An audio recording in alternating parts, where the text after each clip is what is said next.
Güzellerim, hoş geldiniz, sefalar getirdiniz. Yeni bir günden, yeni bir videodan herkese kucak dolusu sevgiler, selamlar.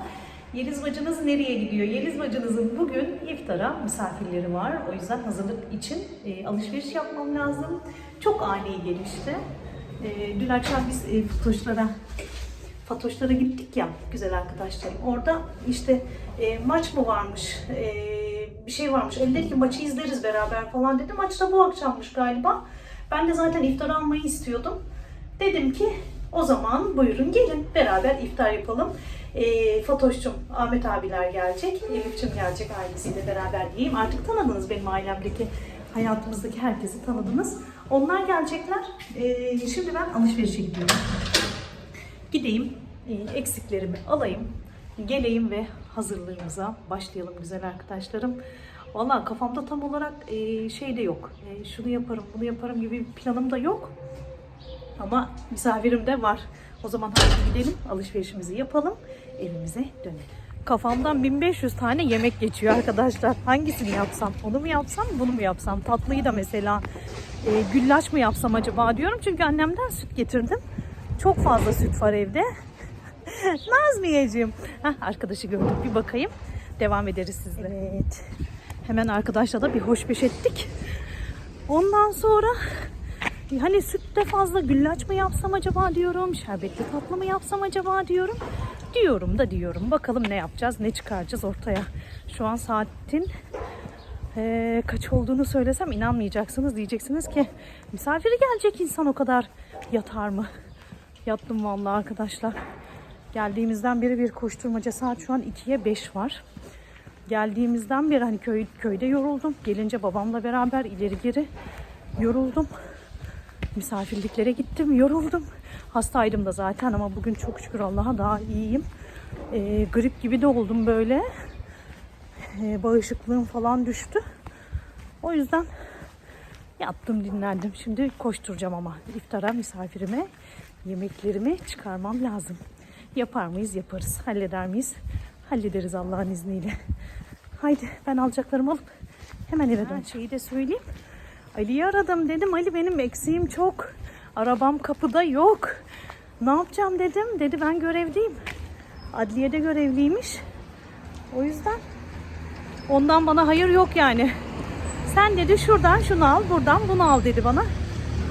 Ondan sonra yol gösterdi sağ olsun. Şimdi onun dediklerini yapayım. Gideyim alayım evime. Arkadaşlarım ben şimdi kasaba geldim. Hemen rica ettim tavuk göğsünü de doğrar mısınız diye. Çünkü eve gittiğim zaman çok koşturacağım. Böyle bıçakları da daha bir keskin oluyor onların. Daha hızlı oluyor. Hemen şöyle sağ olsun arkadaşlar doğrarım abla dedi. Kıymamı aldım, tavuğumu da aldım böyle. Hemen eve gideceğim. Market alışverişimi de yapacağım. Sonra yemeklere geçiş yapacağız bakalım. Fiyat tarifesini de göstereyim şöyle arkadaşlarım. Fiyatlar böyle. Hemen eve gitmem lazım. Kasaptan çıktım, eve giderken Şok Market'e bir uğrayayım dedim. Şu sıvı besinler dikkatimi çekti arkadaşlar. Kullanan var mı? Çiçeklerde faydalı mı acaba? Bakın böyle deve tabanı falan yeşil yapraklı bitkiler için diyor. Bu çiçekli bitkiler için diyor. Sıvı bitki besini. Ay orkidelerimizi alsak mı acaba? Bu neymiş?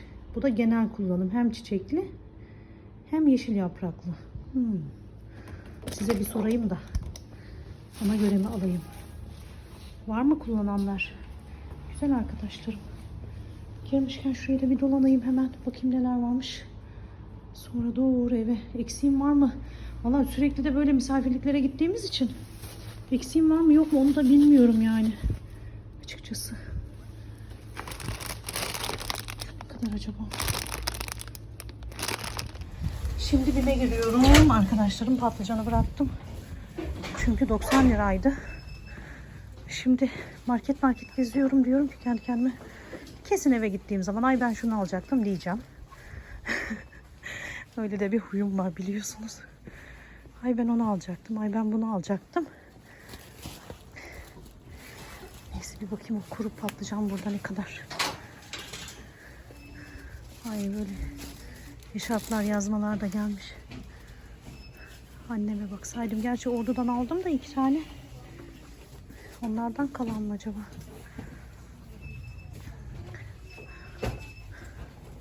Geniş zamanda bakarız arkadaşlarım. Hızlıca gideyim ben.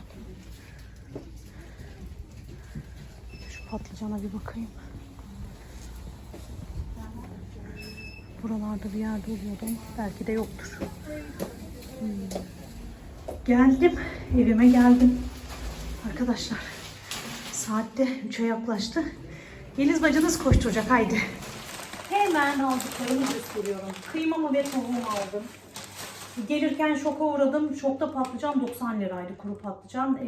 BİM'de de kalmamıştı. A101'e de bakmadım arkadaşlar. BİM'den şöyle yufka aldım. Tazecik.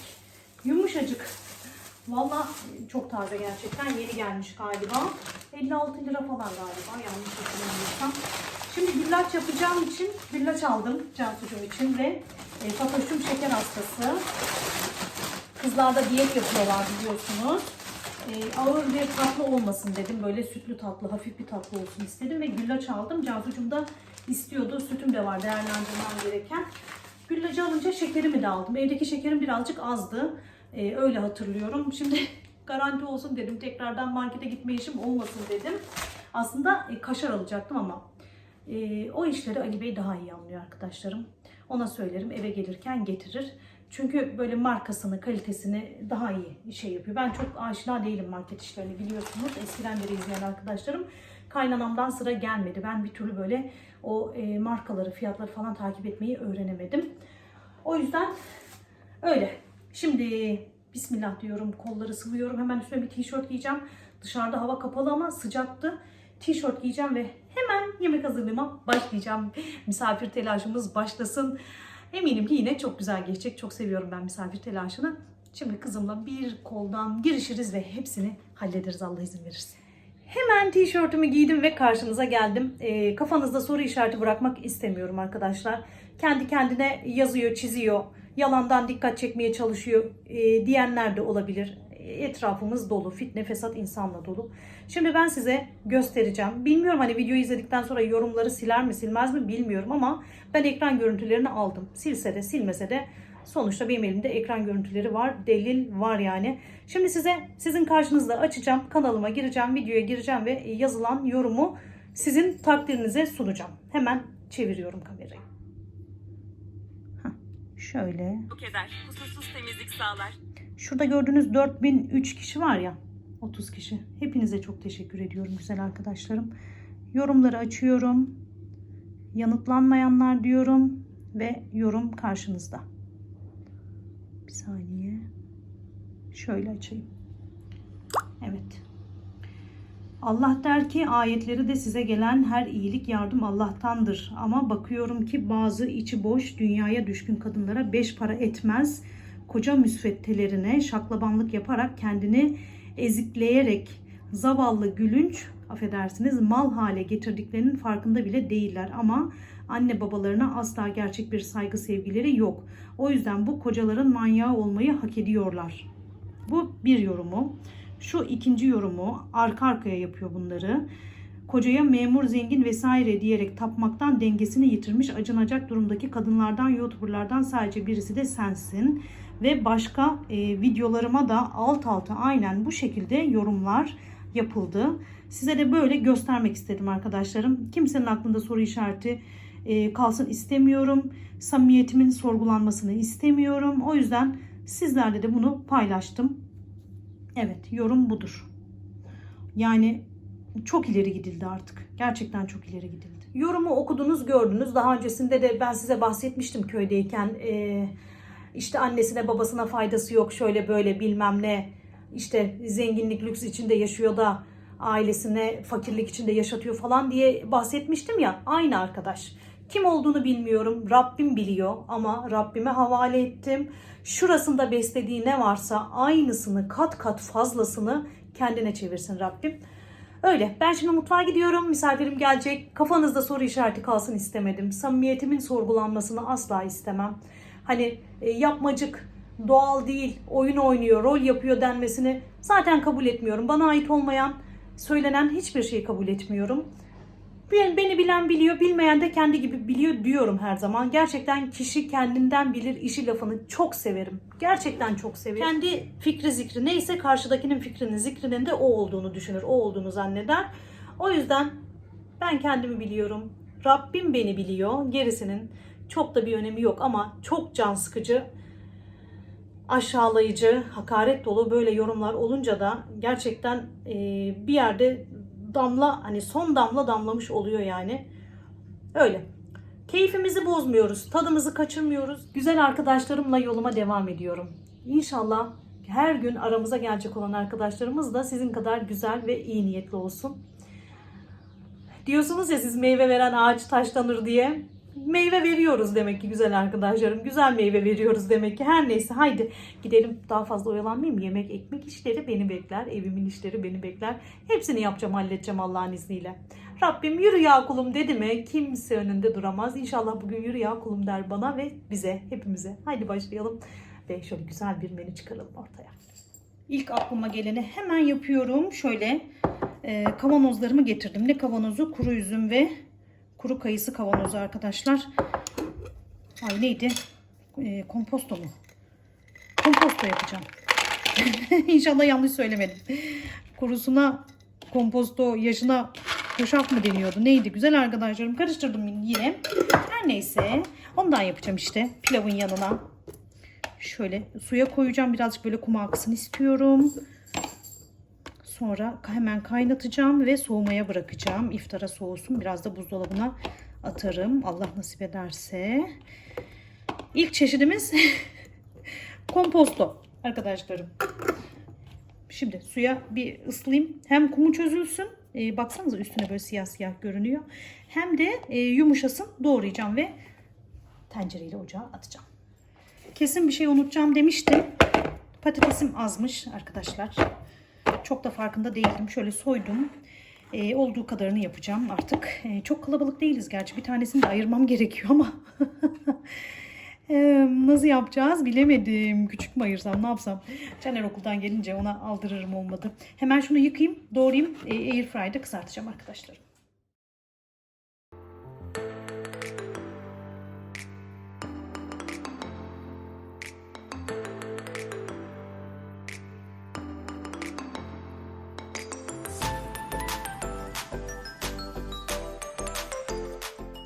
Airfryer'ın içindeki ızgarasını çıkardım. Bu şekilde kızartacağım. Hani yağ ile daha çok temas etsin. Yağı altına süzülmesin. Hemen kızarsınlar bakalım.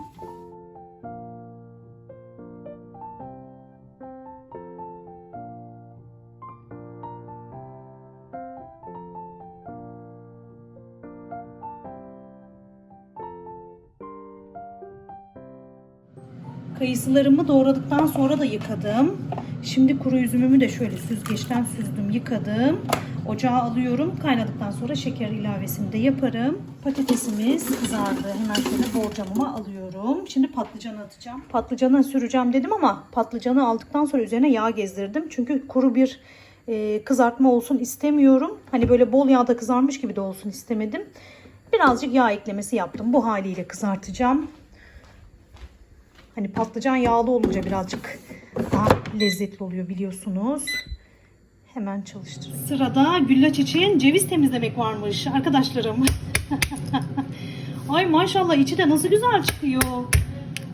Çok güzel, ince kabuk ve sapsarı çıkıyor. Benim hani babam keseceğim bu ceviz ağacını diyor ya arkadaşlar. Annem de diyor ya kızım cevizi iyi değil artık. Hani ağaç yaşlandı diye. Gerçekten bu seneki cevizin içi hep böyle siyah siyah, küflü küflü. Baksanıza şunu görünce de kesip yeni böyle bu cinsten ceviz dikmek lazım herhalde. İnce kabuk.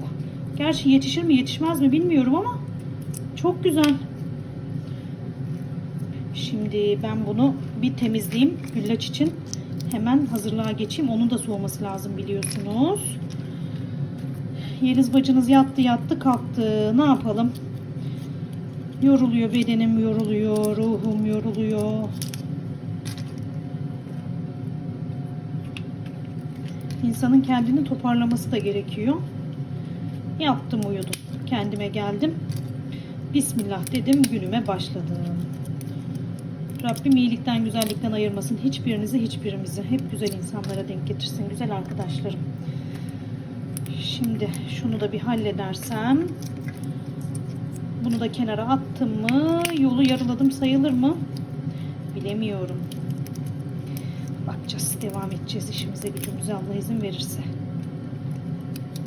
Ya ben eve gelen insanları çok da böyle şey gibi görmüyorum. Hani tamam misafirler ama bir yerde de değiller. Evimizin insanı gibi görüyorum. O yüzden herkes birbirinin halinden anlıyor yani. Sağımızı, solumuzu, kusurumuzu araştıracak insan zaten gelmesin. Bize candan, ciğerden insanlar lazım. Değil mi arkadaşlarım? Hadi bunu da hallettim sayılır. Cansucuğum da şimdi bir güzel döver bunu. Yani böyle inceltir. Hemen güllaça geçerim. Şerbetini ayarlamam lazım. En kolay tatlılardan biri galiba güllaç. Yufkası hazır olunca. Baksanıza şuna maşallah. Nasıl güzel.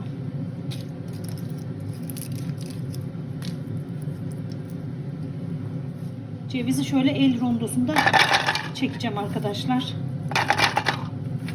Vallahi buzdolabı poşetim yok. Poşete koyup dövüyordum. Giderken anneme götürdüm. Son anda çekmeceden aldım attım. Annemin çok ihtiyacı oluyor diye. Gelince de almayı unuttum tabi. Şimdi çekelim bakalım şöyle. Bu da işe yarar. Bakın gayet işe yarıyor. Şöyle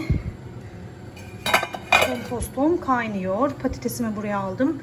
Çorba tencereme de getirdim şöyle. Şekeri de bu kadar ekliyorum. Hani kayısı da üzüm de şekerli olduğu için, tatlı olduğu için çok tatlı olsun istemiyorum. Hatta hepsini koymasam mı acaba? Oruçluyken de bu işler zor. Biliyorsunuz arkadaşlarım. Tamam, hepsini koymayacağım. Dediğim gibi kayısı da üzüm de tatlı bayağı. Bir kaynasın bakalım. Son hız devam ediyoruz. Dondurucudan şöyle ekmeğimi çıkardım arkadaşlar. Bayatlayan ekmeklerimi böyle dondurucuya atıyorum. Bunu hemen geriye atayım. Ondan sonra böyle köfte yapacağım zaman falan çıkarıyorum, kullanıyorum. Şimdi suya bastıracağım bu ekmekleri. Sonrasında hemen köfte için kullanacağım. Kıymamı da çıkarıyorum. Şefikam burada. Hemen Şefikam bana köfte yoğuracak arkadaşlarım. Şu tavuğu da dolaba atayım. Burada sıcaktan kötü olmasın. Patlıcanım da kızardı, kızaracak. Hemen köftemi de hazırlayayım. Ondan sonra ana yemeğimi fırına süreyim. İkindi ezanımız okunuyor. Kıymamı aldım. Ekmeğimi ufaladım. Bir tane soğan rendeledim. Şöyle köyden getirdiğim yumurtamızı da kırıyorum. Sarımsak rendeleyeceğim. Baharatlarını ekleyeceğim. Tuzunu ekleyeceğim ve bir güzel yoğurtacağım.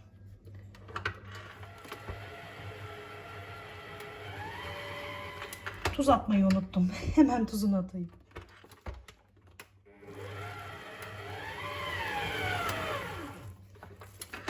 Köftemiz pişirilmeye hazır. Patlıcanımız da kızardı. O da tamam. Şimdi sırada köfteler var. Aldım. Hemen şerbete geçiyorum. Güllacın şerbetine geçiyorum. 2 su bardağı şeker, 1,5 litre süt. Arkadaşlarım, 2 su bardağı süt. Ay. Ay telaşlıyım, çok telaşlıyım arkadaşlarım. Şöyle 1 litre sütümü de alıyorum. Hemen yarım litre daha ölçeceğim ve ekleyeceğim. Ocağa alacağım. Şöyle. Şeker eriyene kadar. Kaynatma falan yok. Şöyle süt ısınacak, şeker eriyecek. Sonra hemen güllaç yapraklarımızın üzerine dökmeye başlayacağız. Şu kolluğumu da taktım arkadaşlar. Dirseğim de ağrıyor. Son hız devam ediyorum arkadaşlarım. Yazmamı hemen taktım. Şöyle çifter köftelerimi yapıyorum. Süt de bir taraftan ısınıyor. O ısınırken boş durmayayım dedim. Köftelerimi yapayım dedim. Hemen köftelerimi şekillendireceğim, kızartacağım, soslayacağım, fırına süreceğim. Oy. Yeliz'in çok işi var. Ama hepsini halledecek Allah izin verirse. Şöyle köftelerimi şekillendireyim. Köfteleri yağda birazcık kızartacağım. Sonra soğanı kavuracağım. Salçalı sos gibi yapacağım böyle. Yemekle buluşturacağım işte. Bu arada güllacı da halledeceğim. Tepsisini ayarladım. 42 santim tepsi diyor. Ben süpürgeye çalınmasına engel olur musun? Yok yok, hadi sen yavrum. Şöyle tepsimi de ayarladım. Bu tepside yapacağım. Borcamda yapmayacağım. Borcamda sunum güzel olur ama düzgünlük açısından yuvarlak ya güllaç. Daha şey olur. Daha iyi olur herhalde. Ben size hal hatır sordum mu? Hiç hatırlamıyorum sorup sormadığımı valla. Sormadıysam kusuruma bakmayın güzel arkadaşlarım. Nasılsınız, iyi misiniz? Umarım iyisinizdir. Umarım ikinci kez sormuyorumdur. Rabbim güzellikten, sağlıktan hiçbirimizi ayırmasın inşallah. Düşmüşüz bir dünyanın telaşına, gidiyoruz işte. Koşturmaca koşturmaca. Allah can sağlığı versin. Koşturalım. Her işimizi gücümüzü yapalım inşallah. Benim köfteler gitgide irileşmeye başladı şimdi vakit daraldıkça. Çorbamı yapacağım hemen. Tarhana çorbası yapacağım. Seviyorlarmış, Cansu'cum sordu. Tefali de servise gönderdik biliyorsunuz. Hani mercimek çorbası yapsam geçiremem, blenderdan geçiremem. O şansım yok, imkanım yok. O yüzden tarhana yapacağım. Devam ediyorum. Şöyle sıra geldi güllaçlara arkadaşlarım.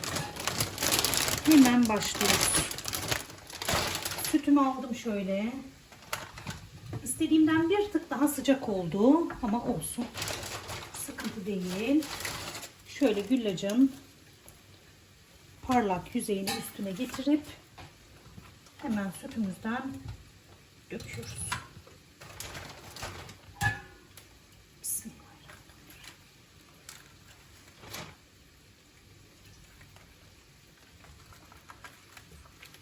Şimdi yumuşadıkça zaten içine sığacaktır, girecektir. Sorun olmayacaktır. Gördüğünüz gibi hemencecik yumuşuyor zaten.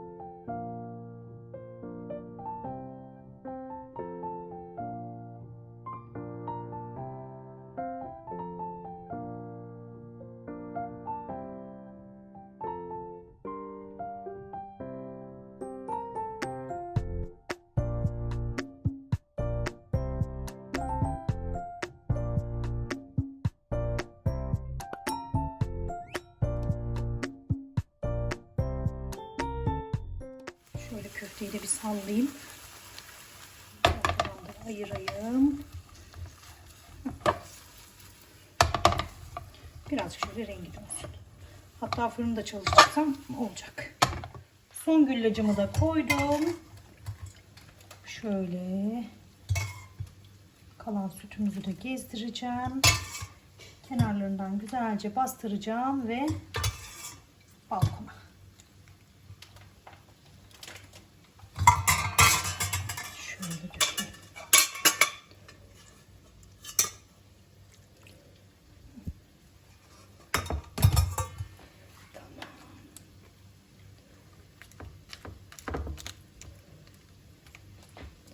Tatlım hazır. Ramazan'ın en özel tatlısı güllaç değil mi arkadaşlarım? Hem hafif hem lezzetli. Tamam. Tatlımız hazır. Balkona hemen bırakın. Şöyle patatesimi, patlıcanımı eşit bir şekilde dağıtmaya çalışıyorum. Karıştırıyorum. Hemen köftelerini ekleyeceğim. Köftelerim kızardı.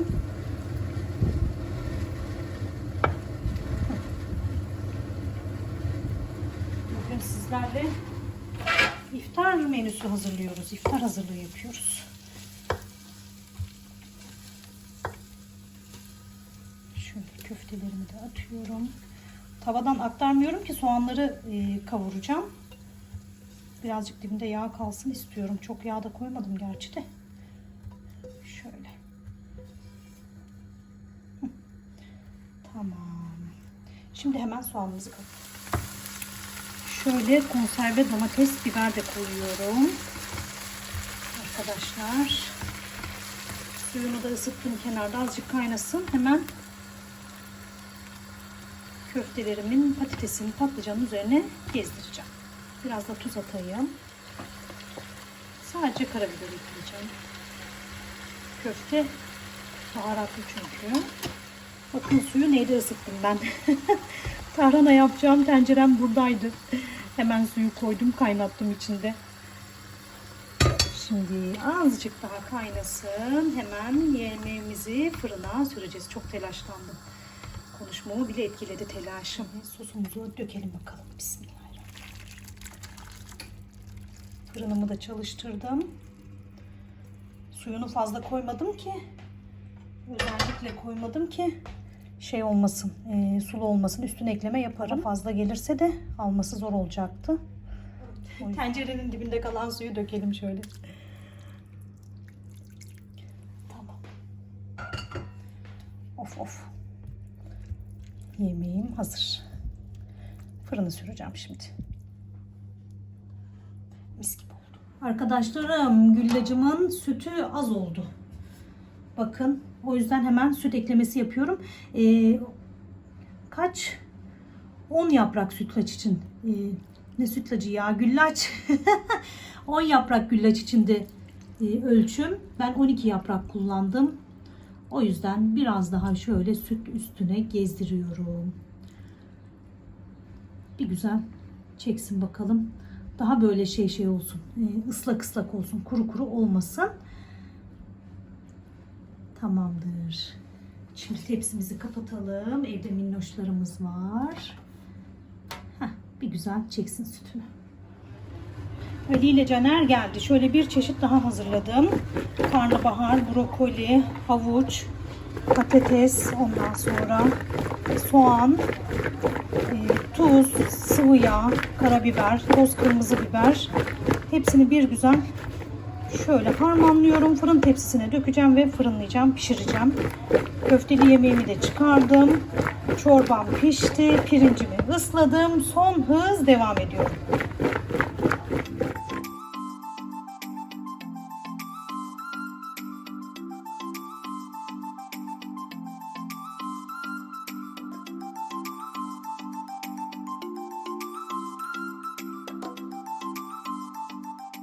Hoş geldin. Hoş bulduk canım. Ne yaptın bugün? Baş yardımcım geldi arkadaşlarım. Ben ne yaptım? Çabuk, acelemiz var. İş Anlat. yaptım Melis. Acelem yok benim. Ya. Senin yok, benim acelem var. Arkadaşlarım dedim ki Ali Beyciğim kompostoları, hoşaf mıydı komposto muydu? Bu sen daha iyi biliyorsun. Kordon olan kompostuydu galiba. Heh, Yok hoşaftı kordon olan. Hayır. Kompostu taze meyveden olan. Evet. Hoşaf. Evet o hoşaf oluyor. Hoşaflarımızı dedim. Her neyse dökme. Hoşaflarımızı dedim sen böler misin canım benim dedim. 9 kişi olacağız Allah izin verirse. Çok fazla koyma, o yeterli olur bence. Sağ olsun hemen geçti ocak başına. Pilavım pişti arkadaşlarım, şöyle göstereyim. Onu bir sarsam mı sarmasam mı bilmiyorum ama iftar yaklaştı çünkü bayağı. Burada tarhana çorbam pişti. Fırında şöyle köftelerin içine birazcık su ekledim. Fırına sürdüm tekrardan. Sebzelerim pişti. Başka neyimiz var? Başka yemeğimiz yok mu? Salata yapacağım. 1, 2, 3, 4. Evet. Güllacımız da var. Onun da bir son haline bakalım. Şuraya da süt döktüm. Mis gibi güllacımız da. Tamam. Dışarıda da yağmur var. Akşam olmak üzere. Yeliz bacınız hemen masasını hazırlasın. Caner'cim de markete gitti. Marul alacak. Gelecek bakalım. Marulu da unutmuşum ben. Şöyle sebzemi fırından çıkardım. Hemen servis tabağıma alacağım. Sonrasında üstüne yoğurt dökeceğim arkadaşlar. Ya da yoğurdu da masaya götürürüm. Üstüne dökmek isteyen döker. Çok fazla çeşit yapmak istemedim. Yemek ziyan oluyor arkadaşlarım. Dün akşam Sevim ablanın yemeklerinden aldık geldik. Onlar bu akşam yemeğe davetlilermiş. Alın kızım dedi. Ne varsa alın dedi. Sarmasını falan her şeyinden aldık vallahi. Allah razı olsun. Şimdi bu da tamam. Hemen köfteli yemeğimi de çıkarayım. Oh, kızlar için sebze. Hani diyet yapıyorlar. Bundan yemek isterlerse bundan yerler. Şimdi köfteyi de çıkarayım. Tamam. Tamam, köftemizin çok sulu olmadı. Kuru da değil. da. Yoğurdunu dök dediler. Şöyle yoğurdunu döküyorum. Hemen masamıza alıyorum. Üzerine biraz da toz biber gezdirebilirim. Şöyle kırmızı toz biberi de gezdirelim. Oh, oldu mis gibi. Ve misafirimiz geldi. Buyurun efendim, buyurun. Hoş geldiniz. Aynen. Geç mi kaldınız? Ezan okunmadı daha olsun. Elif'ciğim hoş geldin. Öperim. Hadi bekledik. İşte miydi Ahmet abi? Hoş geldin Fatoş'cum. Geleceğim öpeceğim. Selamünaleyküm. Hah şöyle yardım. Merhaba dostum. Montaj yok. Dilara'cığım hoş geldin. Merhabalar. Hoş geldin Ahmet abi. Hoş bulduk. Caner'cim merhaba canım ya. Gürkan hoş geldin. Caner'im nasılsın? İyiyim Gökhan abi sen? Montları alalım. Şöyle soframız da hazır arkadaşlarım. Hemen diğer yemeklerimizi de getireceğiz. Daha ezana var. Tekrardan hoş geldiniz. Ve akşam ezanımız okunuyor arkadaşlarım. Çok şükür Allah'a her şeyimiz yetişti. Sofraya geçildi. Hemen bir göstereyim şöyle. Tuzluklar oradadır. Şöyle. Masamız hazır. Yemeğimizi de buraya aldık. Pilavımızla beraber böyle servis edeceğiz. Yakına getirdik. O zaman Allah bereket versin. Allah'ım olmayanlara da versin. Rabbim kimseleri açlıkla yoklukla imtihan etmesin. Sofralarımızı hacı sofrası eylesin inşallah. Şöyle sırada güllacı kesme faslı var arkadaşım. Dilara'cığım tutar mısın çocuğum? Şimdi ben güllacımızı keseyim. Çayı demlemiştik. Çayın suyu hep taşmış. Tezgaha kadar yayılmış arkadaşlar. Kızlar orayı hallediyor. Sağ olsunlar mutfağı da topladılar. Ali Beyciğim de güllacın cevizini kırıyor şimdi. Bugün kırmıştım ya ben böyle ince kabuk. Çok güzelmiş Fatoş. Bizim cevizler hep böyle sert kabuk oluyor. Kırılmıyor. Bim'den aldı herhalde Ali onu. Hemencecik kırılıyor. Şöyle dilimleyelim güllacımızı. Bir haftalık tatlı yaptık herhalde Ramazan'da da. Giderken götürürsünüz biraz Yok Fatoş. yersin, soğuk dolapta bir şey olmaz ki ona. Olsun Ramazan olunca ne kadar yiyeceğiz bitireceğiz. Şöyle. Annem de çok sever bunu aslında. Benim çocuklarım sever yani. Yarısını yeriz zaten şimdi de. Süt ekledim iyi denk geldi sanki. Bol süt seviyor güllaç. Evet. Şey yaptım. 12 yaprak güllaçtı. Bendeki tarifte 10 yaprak güllaç içinde. O yüzden kuru oldu diye Evet. ekleme yaptım sonradan yine. Ben göz kararı yapıyorum. Hiç öyle Ha. şey yapmıyorum. Evet, şimdi süslemesini yapacağız. Artık kızlar halleder onu. Şöyle. Ver Elif'cim ver. Elif'cim çayımızı getirdi. Cansu'cum tatlımızı ayarlıyor. Kestim yavrum.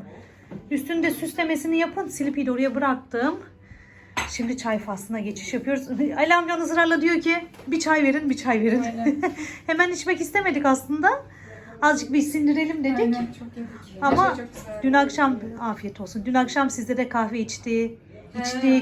Misafirlikte de içtik. Çay arada. Uyuyamadı o yüzden uykum açılsın istiyor. Ondan ısrarla çay istiyor.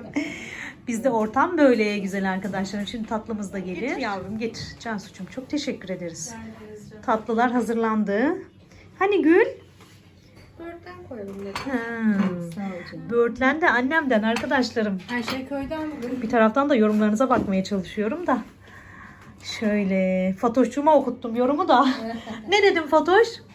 Valla Beğen. yani beğenmeyen izlemesin dedim. Aynen öyle.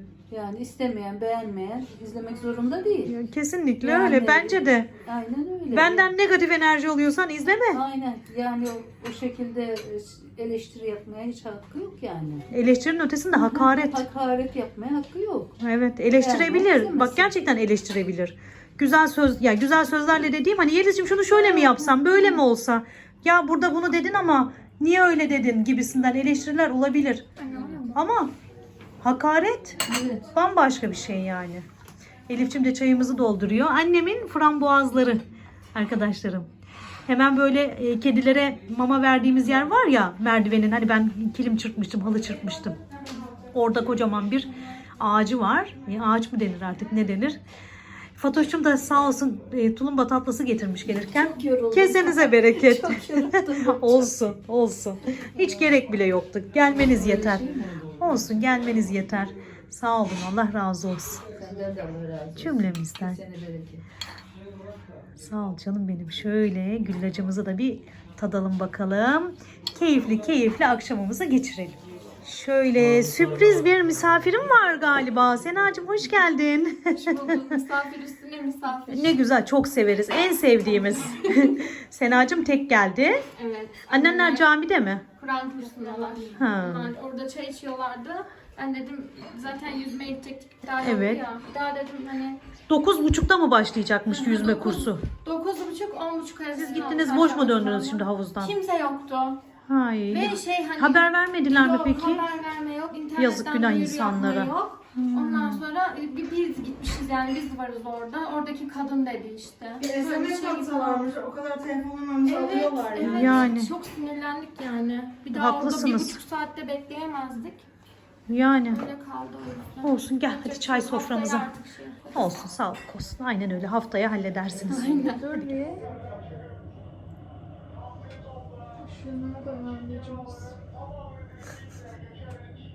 Bu taraftan oradan Arkadaşlarım. Şöyle yap. Arkadaşlarım. Süremedim ki sen doğru düzgün durmadın. Cansucuğum bana makyaj yapıyor. Düştük 5'li 10'lu yaşlara.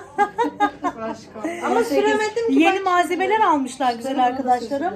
Sürdürtmedin. Bak ağzın kenarlarında yok hiç. Şurama makyaj malzemesi almışlar, kendilerine deniyorlar.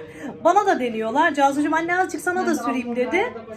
Şöyle ne kız Cansucuğum, bu allık mıydı? Farklı bir şey mi? Hani bildiğimiz allık. Allık almışlar. Sena sürdü, Cansu sürdü, Elif sürdü. Diyorum ki yanaklarınız kırmızı kırmızı duruyor diyorum. Böyle sanki hani utanmışsınız gibi. Sena'ya göstereceğim şimdi, durun. Ama Fatoş da öyle dedi. Bak kırmızı duruyorlar değil mi Fatoş? Hayır. Evet bak. Gel Bende bak. de var bak. Gel gel. güzel ben seviyorum. Benimki hiç böyle. belli bile olmuyor. Bak sadece Sadece parlaklığı hafif var. bir parlaklık var. Sendeki çok güzel Çok duruyor hafif anne. bir de kırmızılık var. Bende de var ama kırmızı durmadı bende. Durmuyor zaten, onu diyoruz. Bir sürü Ama sonra sizin geçiyor teninizden mi? kırmızılığı. Tabii ki tenden tene değişiyor da. Onlar daha genç diri ya. Çok hafif bir kırmızılık Aşk yani. olsun Fatoş'cum. Biz de genç ve diriyiz. Kırmızı ruj yakıştı ama falan. Değil mi? Ay bana her şey yakışıyor Sena. Güzele ne yakışmaz. Teşekkür ederim. Gencim, güzelim. Gencim, güzelim ve özelim. Eğleniyoruz. Eğleniyoruz arkadaşlarım. Evet. Allah kalp güzelliği Şovumu versin. düzelteyim. Ha, güzel. Kamerayı kullan hemen. Çay faslına devam ediyoruz. Kızlarla da eğleniyoruz. Erkekler de içeride maç izlemeye başladılar. Ben Kırmızı biraz rujumu daha- nasıl buldunuz? Arkadaşlarım bakın, sürüyorlar, ellerine siliyorlar böyle. Arkadaşlarım, misafirlerimiz gitti, uğurladım. Önce Fatoş'la Ahmet abi gitti. Ardından Elif'cim abisiyle beraber gitti, kardeşiyle beraber. Sonrasında Reyhancım geldi Murat abiyle beraber Sena'yı almaya. Sena'yı da Emine getirmişti. Ben de dedim Emine niye çıkmadı Sena, dedim ne bileyim Yeliz teyze dedi. Aradım. Kız Emine niye gelmedin, bir bardak çayımı içmedin dedim. Ne bileyim Yeliz abla çağırmadın ki falan dedi. Bir gırgır geçti bende öyle. Ondan sonra çağırmaya gerek mi var falan dedim. Hani misafirim var diye gelmeyeyim dedim dedi. Sonra dedim haydi gel dedim Emine'ye. Ve karşımda oturuyor şu an. Geldi. Ve geldi karşımda. Şimdi kahvesini bekliyor. Çay yaptırmadılar. Reyhancığım zaten çay da içmiş. Kahve de istemedi. Neslihan'cığım da geldi. Şöyle. Ortamımız böyle. Ben şimdi kahveleri yapıp geliyorum hemen. Şöyle Murat abiyle Ali'ye gül çayı yaptı Cansucuğum.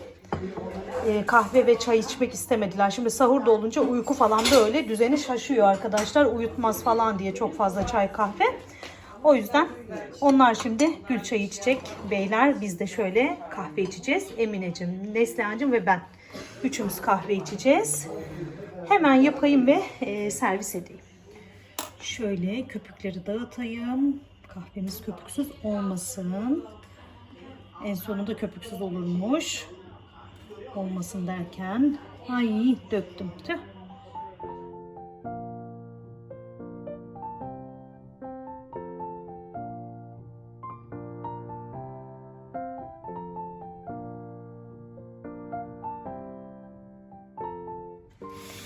Ve misafirlerimizi gönderdik. Saat 11'e çeyrek var.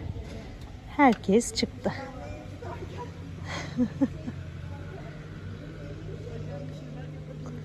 Gene buyurun gelin. İyi geceler. Görüşürüz. Görüşürüz Zeyhancığım. Güle güle. Güle güle. Güle güle canım benim.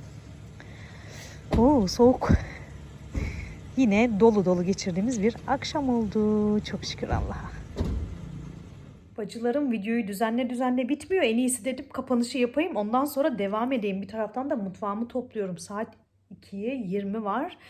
Bulaşık makinemi boşalttım. Ondan sonra tatlı tabaklarını dizdim.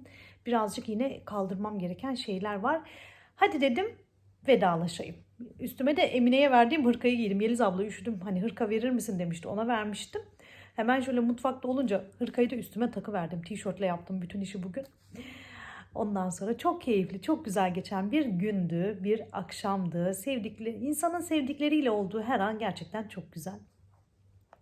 Babacımla da konuştum. Ne yapıyorsun baba dedim. Ahmet abi o tanıyor. Bolamanlı diye biliyor. Fatsalılar, Bolamanlılar Ahmet abi. Ondan sonra onlara da gitmiştik. Babamla beraber gitmiştik. Biliyor. Çok selam söyle dedi işte. Öyle. Bugünü de böyle geçirdik. Güzel yorumlarınız için, destekleriniz için, bana göstermiş olduğunuz sevgi için gerçekten hepinize çok teşekkür ediyorum. Güzel bacılarım. Siz benim bacım olmuşsunuz. Siz benim ailem olmuşsunuz. Bugün bir kez daha anladım. Keşke her gün böyle yorum yapsanız. Böyle her gün yorumlarınızı okuyabilsem. Çok mutlu olsam. Ama yapabilen zaten yapıyordur diye düşünüyorum. Allah razı olsun hepinizden. Göstermiş olduğunuz desteklerden dolayı bir kez daha teşekkür etmek istiyorum. İnanın buralar sizlerle güzel. Sizlerin yorumlarıyla güzel. Yoksa buralar hiç böyle yaşanacak yer gibi değil. Aslında dünya yaşanacak yer gibi olmaktan çıktı aslına bakarsanız. Çünkü insanlar değişti. İnsanların kalpleri karardı. İnsanlar kul hakkı nedir, helal nedir, haram nedir hepsini unuttu. İşin içine çıkar girince ne bileyim ben çıkarı varsa ya da hazmedemiyorsa ya da gözü götürmüyorsa diyeyim insanlar her türlü her şeyi yapabiliyorlar artık. Hiç şaşırmıyorum duyduklarıma, gördüklerime, yaşadıklarıma, yaşatılanlara artık hiçbir şeye şaşırmıyorum. Çünkü gerçekten bu dünya çok acayip bir yer oldu. Çivisi çıktı. Ahir zamandayız işte. Ahir zamanda olduğumuzun en büyük göstergesi bu galiba.